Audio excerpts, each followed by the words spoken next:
Hey YouTube, today I'm going to be doing a review on the Jing Gong t3-k3 G3 with RIS system. Alright, so here's the gun right here. It is mostly metal and it has some polymer on it. And it's probably a DMR because this is a really long gun. It's probably about 2 feet long.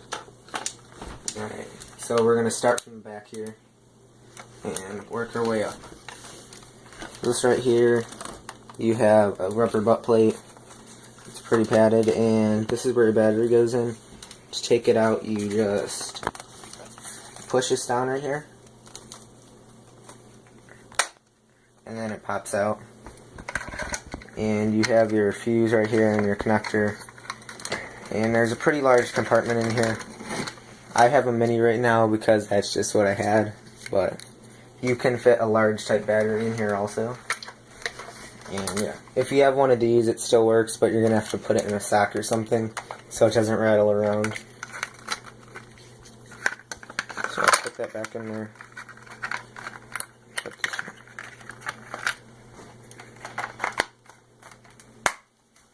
Alright, next we have the iron sights, and these are like MP5 sights. It has the 4-way drum that you can spin. I'll show you here. It has this for shortest range, this for highest, I believe, this for a little bit farther, or closer, and then, actually, I'm not sure, but yeah, there's 4 different ranges for it, and yeah, it's pretty nice. It's a metal sight. Alright, next we have the foregrip, and this is probably your pistol grip, and this is probably my least favorite part of the gun because it has this indentation sticking out right here and one sticking out right here, and I am lefty. So what this is made for is if you're righty, your thumb goes up around that when you're shooting, so it's comfortable, but I am lefty, so if you're like me, that goes straight in your hand and it feels pretty uncomfortable. So that might be a reason not to get this. Alright, next we have our trigger, and trigger's okay. I don't really like that much. It's kind of bulky plastic, but there's nothing really wrong with it.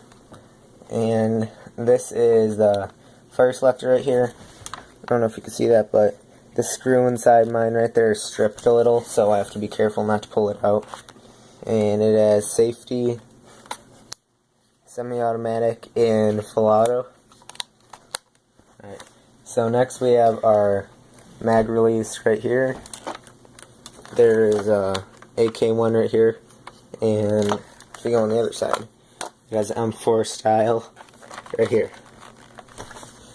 Alright, next right here, the upper receiver, or the cover right here. This is made out of plastic, I believe, but yeah, it's pretty nice. It's not going to break on you. I'll remove to the front. The reason why most people get this or the regular one is because it has the RIS, the rail interface system, with all your numbers on it, so you know which spot you have your attachments at. And yeah, this is all metal. It's pretty nice, but it's a little wiggly, but that's okay. And I'll show you where the hop-up is. If you grab the charging handle right here, you pull this back, and you pull it up in there, and then that opens up the spot right here, and there is little knob in here thing, and you twist it up if you want more hop-up, you twist it down if you don't, and then to close that, you push this down, but I wouldn't recommend it because I don't know how strong this thing is and I don't want it to break. Yeah, I'm going to ease it off. And yeah, alright, so up here you have your other sling mount and your sight. And the outer barrel right here is kind of strange. It's metal, but it has like this threaded feel to it. And this is the flash hider. And I also have a foregrip on here. And next we have the magazine. The magazine is probably the nicest part of the whole gun. It's a very thick metal, it's a high cap. You wind it right here, or if you have the hex key tool, you could twist it up faster right there.